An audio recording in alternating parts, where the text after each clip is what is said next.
Hey everybody, it's Allie from Padfoot Palms. So today we are going to be doing an example of breeding on a budget. So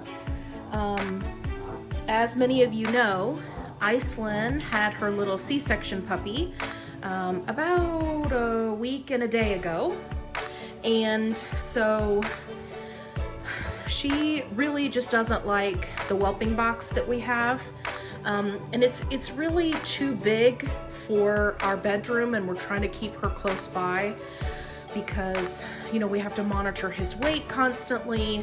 We're monitoring his feedings.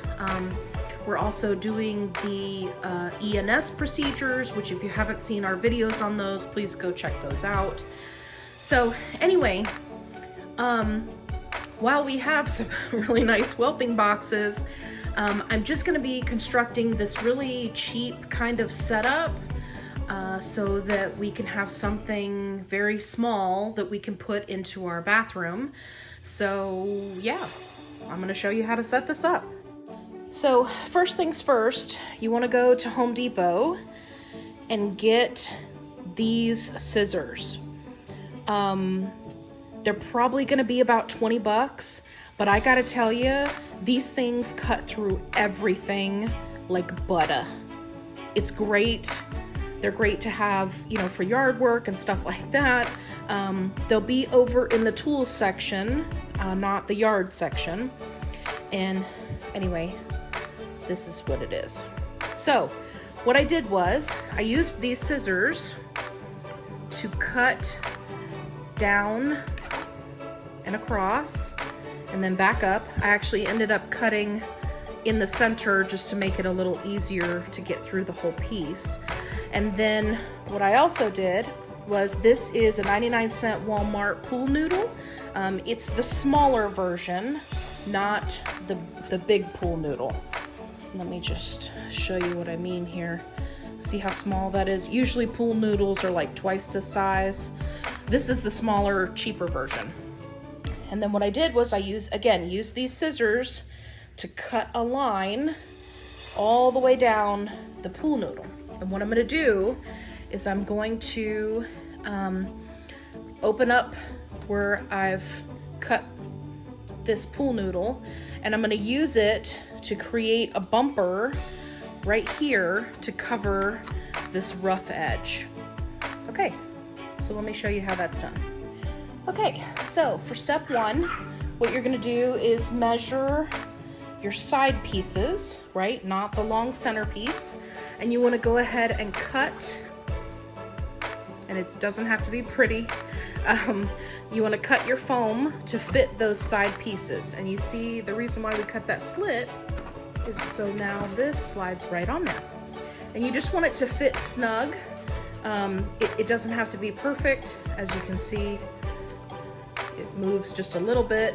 That will allow me to take them off and clean this. And now that I've got my two end pieces, now I'm gonna measure the center piece to fit right here.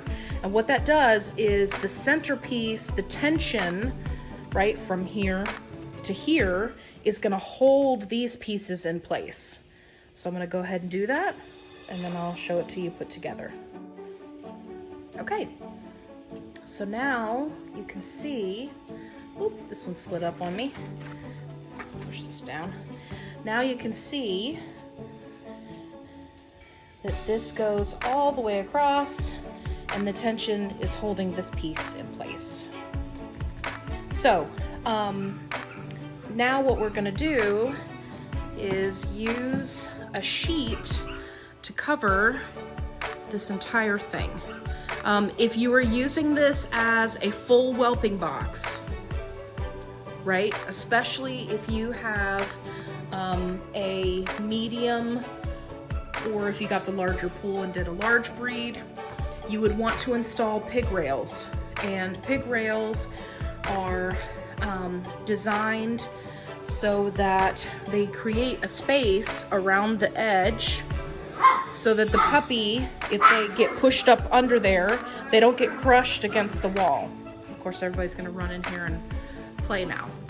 So we don't have to worry about pig rails. Our puppy he's a pretty good size, and Iceland has already shown that she's capable of, you know, staying with him and not stepping on him or squishing him.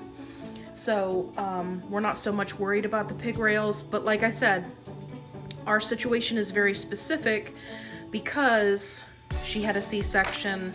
We've been helping her, you know, learn how to feed the puppy every 2 hours. So you don't want to follow this to the T. I'm just kind of showing you how we're setting up this box. But I will not be putting pig rails in it because it's just not necessary. But if you were going to put pig rails in, here, let me show you with you would have your pool noodles, right? You wouldn't cut them down the center for the pig rail part. And you would just attach them with twisty ties through the pool so that they would create a space between the pool noodle and the bottom of the pool. That way, if a puppy got stuck up under there, right, they couldn't be crushed. So that's how you would do that if you wanted to install pig rails and use the foam. So yeah, okay, so now I'm going to get some fitted sheets. I'm gonna see if I can get this covered.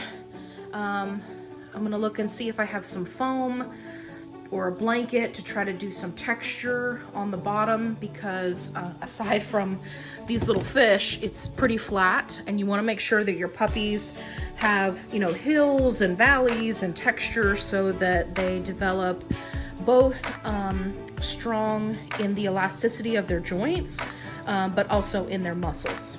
So I'm gonna see what I can find and get this put together.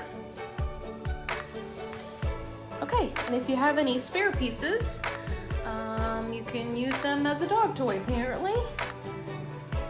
Velocity, did you get that noodle? Did you get that noodle? You're so funny.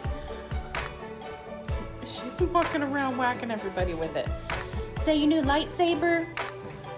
Are you a Jedi? Yeah. Too funny. All right, well, don't chew it up. Come on, let's take it outside. Let's go. Good girl. She's so funny. Look, babe. She's got the noodle. Okay, so here is the finished product. Here's a little baby with a fat belly. He just got done eating. If you're wondering what this towel is, this is what we were using in the bassinet over there. So that he could, you know, kind of have something that was this shape so that he could get in between it and, you know, have something on either side of him to kind of lay down. So, as you can see, he's on the heating pad, and then here's the part that's lower right here, so Iceland can get in and out. And as you can see, Iceland has taken over Velocity's bed. So I came in and put it here next to the puppy. And she's been getting in and out, coming to check on him, make sure he's okay. So far, so good. So her mothering instincts have really kind of kicked in, which is great. She's wanting to clean him quite a bit, but we just want to keep an eye on her, make sure she's not overdoing it. Apparently she likes to eat her dinner in bed. I mean, what mom who just had a kid doesn't want dinner in bed? Oh, goodness. Anyway, so we'll keep you posted and let you know how this goes. And don't forget to hit that like button and subscribe for more updates so that you can watch this little puppy grow. Because he's so tiny, but he's getting just a little bit bigger every day. All right, guys, we'll see you in the next video.